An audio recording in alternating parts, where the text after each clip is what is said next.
ချက်စီနီပြရိုစီနီယာကနတ်က FA ဖလာပြိုင်ပွဲဖြစ်တဲ့ဝက်ဆန်အသင်းနဲ့ပွဲစဉ်မှာပွဲပြီးတဲ့အခါမှာတော့အခုလိုမျိုးပြောကြားခဲ့ပါတယ်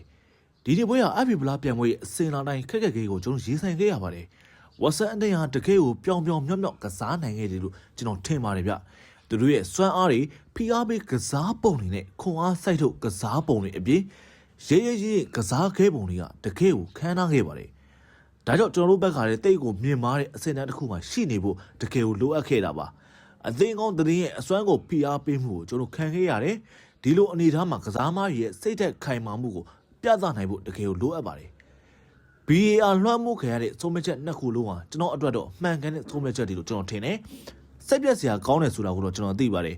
အန်ရရှိတဲ့ဘလို့ဖြတ်ထုတ်မှုဆိုအန်ရရှိတာပါပဲပြီးတော့လူကြုံနေလည်းအကွာဝေးခြားနာချက်ဘလောက်ပဲသေးငယ်ပါစေအဲ့ဒါလူကြုံပေါ်ပါပဲဗျ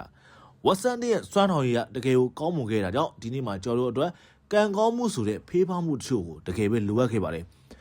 ကျွန်တော်တို့အနေနဲ့ပွဲကိုအခုတည်းပုံမှုပြီးတော့ကောင်းကောင်းမွန်မွန်ကင်တွင်ဖို့အတွက်ထိန်းချုပ်နိုင်မဲ့နီးလန်းတွေကိုဆက်လက်ရှာဖွေဖို့ကျွန်တော်လိုအပ်ပါတယ်ဒါပေမဲ့ဒီလိုစိတ်ခံစားမှုပြင်းထန်တဲ့ဖလားပွဲစဉ်တွေမှာပွဲရဲ့စိတ်လှုပ်ရှားမှုကိုခင်ဗျားလည်းခံစားမိမှာပါဒီပွဲတွေကကစားရခက်ခဲတဲ့ပွဲစဉ်တွေပါဒီအစ်စ်မှာအောက်ခြေလီဂါပြိုင်ပွဲတွေနဲ့ရင်ဆိုင်ရတဲ့အခါမှာခက်ခဲနေလို့ခံစားရမှာကပရီးမီးယားလိမှာကျွန်တော်တို့အသင်းနဲ့မဟုတ်တော့ပါဘူးဒါပေမဲ့ကျွန်တော်ဒီအသင်းကိုတာဝန်ယူခံခဲ့တဲ့15ပွဲမှာ10ပွဲထိအနိုင်ရထားတာကတော့တကယ်ကိုမဆိုးတဲ့အခြေအနေတစ်ခုလို့ကျွန်တော်ထင်တယ်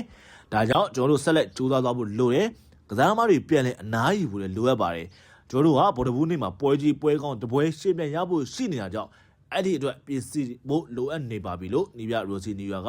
ညကဝက်ဆန်အသင်းကို2-4 နဲ့အနိုင်ရရှိတဲ့ပွဲပြီးမှပြောကြားခဲ့တာပဲဖြစ်ပါတယ်